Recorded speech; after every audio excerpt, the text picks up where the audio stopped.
Happy Sunday everyone. Puji Tuhan, kembali kita beribadah bersama-sama lewat live streaming dari Rancho Evangelical Church.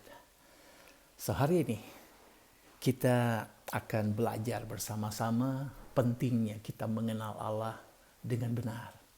Mari kita tundukkan kepala Tuhan Yesus.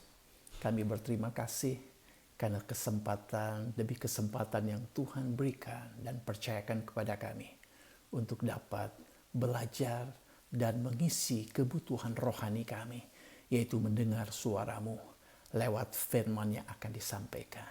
Engkau berkati Tuhan, hamba-Mu dan juga Dr. Susan Wiryadinata yang akan membagikan apa kata firman Tuhan.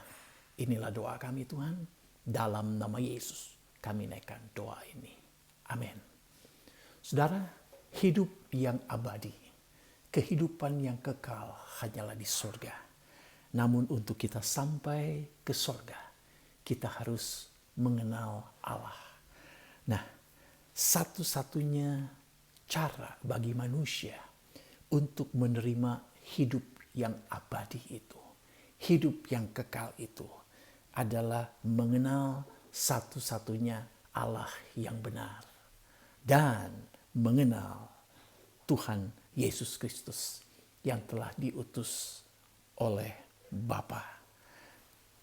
Ayatnya ada dalam Yohanes 17 ayat yang ketiga. Inilah hidup yang kekal itu, yaitu bahwa mereka mengenal Engkau satu-satunya Allah yang benar dan mengenal Yesus Kristus yang telah Engkau utus.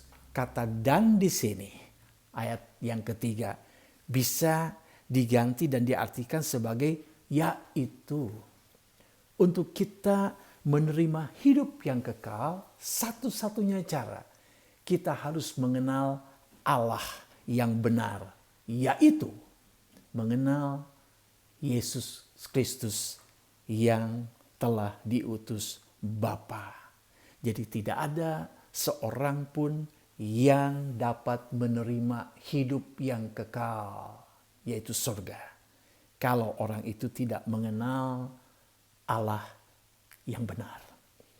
Lewat pembacaan Alkitab tadi, Lukas 23 ayat yang ke-39 sampai ayat yang ke-43, kita disadarkan dan diingatkan sebuah kisah seorang penyamun, seorang penjahat yang menderita di samping salib Yesus.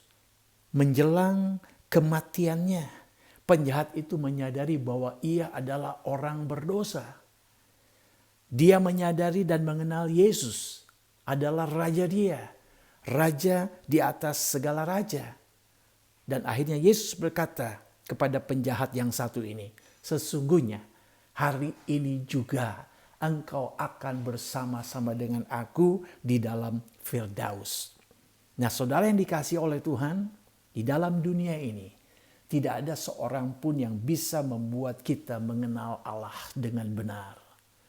Bahkan tidak ada satu ajaran pun yang bisa membuat kita mengenal Allah dengan benar kecuali Tuhan Yesus Kristus. Karena hanya satu-satunya firman yang keluar dari Allah dan firman yang telah menjadi manusia, yaitu Tuhan Yesus Kristus. Nah, kira-kira apa tandanya kalau seseorang telah mengenal Allah yang benar? Apa tandanya dari orang yang telah mengenal satu-satunya Allah secara benar? Trust in Jesus? Okay, but not sure. Worship Him regularly? Well, okay. Tapi juga belum tepat. Help others? Wow, a fantastic answer. Tapi ada nggak jawaban lain? Oh, serve Him. Melayani Tuhan, that's luar biasa. Tapi tunggu dulu penjelasan berikut ini. Nah, apakah di dalam diri seseorang itu terdapat atau nyata karakteristik dari Tuhan Yesus? sifat-sifatnya Tuhan Yesus dalam kehidupannya sehari-hari? Bukan di hari-hari tertentu saja, atau sewaktu berada di gereja, atau berada di lingkungan orang-orang yang seiman, makanya dia mengekspresikan sifat-sifat Yesus tersebut. No, tapi mengekspresikan karakteristik Yesus, sifat Yesus itu dalam kesehariannya. Kami pernah mengupas satu buku karangan T.W. Hunt, The Mind of Christ, a book about transforming power of thinking his thoughts. Kami kupas dalam bentuk cell group, saudara, selama 1 tahun 6 bulan. Nah, jadi kalau boleh saya pakai istilah ini, orang yang mengenakan pikiran Kristus, tentu dalam hidupnya sehari-hari, dia selalu percaya kepada Yesus. Nggak tergantung situasi kondisi. Always trust in Him. Orang yang mengenakan pikiran Kristus dalam hidupnya sehari-hari, dia suka beribadah. Tentu dia suka berkorban, peduli kepada sesamanya. Rajin melayani Tuhan. Amin, saudara. Nah, oleh sebab itu, saya ingin mengajak kita semua, yuk kita nyatakan. Kalau kita pengikut Kristus, kita nyatakan lewat sikap hidup kita sehari-hari. Bukan hanya sekedar memiliki tanda lahiriah. Tapi kita memiliki satu kehidupan yang senantiasa dibaharui lewat kasih setianya. Bahwasanya kasih setianya untuk selama-lamanya. Dan kita selalu melakukan apa yang menjadi kehendaknya. Saudara, ingat kalau Paulus memberikan dorongan kepada jemaat di Filipi, dia sebagai hamba Tuhan, apa yang dia kehendaki untuk orang-orang di Filipi, dikatakan dalam Filipi pasal 3 ayat yang ke-10, yang ku kehendaki ialah mengenal Dia, mengenal Yesus, mengenal kuasa kebangkitannya dan persekutuan dalam penderitaannya, di mana aku menjadi serupa dengan Dia dalam kematiannya. Itu yang Paulus kehendaki. Supaya jemaat di Filipi, termasuk kita yang membaca dan menerima berkat tulisannya. Yang ku kehendaki, kata Paulus, kalian mengenal Dia, mengenal kuasa kebangkitannya, mengenal kuasa dalam penderitaan, sehingga akhirnya akan menjadi serupa dengan Dia. Nah, saudara dan saya tidak dapat melihat pengenalan yang benar akan Allah dari seseorang hanya berdasarkan lamanya dia menjadi orang Kristen. Kita dapat melihat seseorang mengenal Allah dengan benar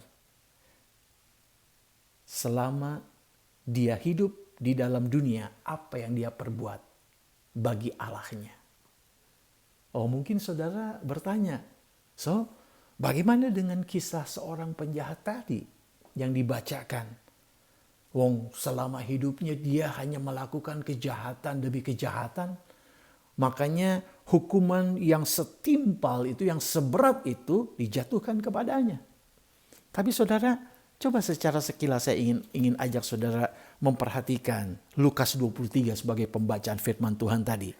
Lukas pasal 23, apa kata ayat yang ke-40? Tetapi yang seorang menegur dia, katanya. Ini penjahat yang bertobat ini. Dia katakan kepada temannya, tidakkah engkau takut juga tidak kepada Allah? Sedang engkau menerima hukuman yang sama. Nah, si penjahat yang bertobat ini saat itu timbul perasaan takut kepada Allah ketika dia akan menghadapi kematian, saudara. Nah, tentu di sini memberikan bukti sedikit kepada kita, ia pernah mendengar firman baik secara langsung atau tidak dari Tuhan Yesus. Tetapi pada waktu dia mendengarnya saat itu dia nggak bertobat, saudara. Ketika ia mau mati, baru dia menanggapinya dan bertobat. Ayat yang ke-42. Lalu penjahat itu berkata, Yesus, ingatlah akan aku apabila engkau datang sebagai Raja. You see? Dia tahu. Dia mengenal Yesus itu Raja. Di atas segala raja. Yesus akan datang ke dalam dunia yang kedua kali, datang sebagai Raja. Lalu, ini pekerjaan Roh Kudus tentunya. Karena tidak ada seorang manusia pun yang bisa datang kepada Yesus kalau Roh Kudus tidak bekerja di dalam dirinya. Dan yang pasti, karena imannya. Penjahat ini sadar kalau kematiannya itu bukanlah akhir dari segala-galanya. Ia sadar bahwa Allah itu adil menurut ayat yang ke-41. Dia menyadari bahwa dia patut dihukum karena dia adalah orang yang berdosa. Ayat 41, kita memang selayaknya dihukum sebab kita menerima balasan yang setimpal dengan perbuatan kita. Tetapi orang ini yang di tengah-tengah kita ini, dia tidak berbuat sesuatu yang salah. Nah akhirnya saudara, penjahat yang bertobat ini menyerahkan keselamatan jiwanya kepada Yesus. Bukan keselamatan jasmaninya seperti penjahat yang satunya. Ayat yang ke-39, si penjahat yang satunya ini, dia menghujat Yesus. Seorang dari penjahat yang digantung itu menghujat dia. Menghujat Yesus, katanya, bukankah engkau adalah Kristus? Selamatkanlah dirimu dan kami. Nah, saudara yang saya kasih dalam Tuhan, jadi jelas bahwa penjahat yang bertobat ini adalah orang yang telah mengenal Yesus. Nah, di sini kita bisa belajar bersama-sama bahwa pengenalan kita kepada Allah secara benar itu akan menjadi penentu tindakan kita. Akan menuntun perbuatan kita. Pengenalan terhadap Allah juga akan menjadikan kuasa kebangkitannya terjadi dan nyata dalam hidup kita. Jadi kalau saudara dan saya mengenal Allah dengan benar, saya percaya dalam nama Yesus kita akan diberi kemampuan untuk hidup seturut dengan firman Tuhan. Makanya teramat penting buat kita untuk mendengar dan mempunyai pengajaran yang benar tentang Allah secara benar. Karena pengajaran yang benar akan diikuti oleh roh yang benar. Nah, akhirnya kita dituntun untuk melakukan perbuatan-perbuatan yang benar dengan kuasa yang benar. Nah, jadi pengenalan akan Allah itu harus berdasarkan motivasi yang benar tentunya. Sehingga dengan motivasi hati yang benar ini, kuasanya dicurahkan dalam hidup kita masing-masing. Nah, semakin saudara dan saya mengenal Allah, kita akan semakin mudah untuk percaya dan mempercayakan diri kita kepadanya. Sekali lagi saya ulangi, semakin kita mengenal Allah, kita akan semakin mudah untuk percaya dan mempercayakan diri kita kepadanya. Jadi kepercayaan muncul dari pengenalan. Saudara, saya kenal pembicara berikut ini, Dr. Susan Wiryadinata, dengan sangat kental. Dan saya percaya beliau pun telah mengenal saya dengan istri sejak kami balita, saudara, di Sukabumi. Nah, karena itu hari ini saya percaya bahwa beliau akan dipakai oleh Tuhan untuk memberikan pengajaran mengenai Allah yang benar. Mengenal Allah dengan benar. Yang pelayanan juga akan didukung oleh anak-anak, mantu, dan cucunya. Saudara, demikian juga dengan Tuhan. semakin kita mengenal Dia, kita akan semakin mudah untuk percaya dan mempercayakan diri kita kepadanya. Kenapa kita sulit untuk percaya ketika Dia bersabda, ketika Dia berfirman? Jawabannya hanya satu, karena kita belum mengenal Dia secara benar. Siapkan hatimu. Terima berkat firman Tuhan yang akan disampaikan oleh Dr. Susan Wiryadinata.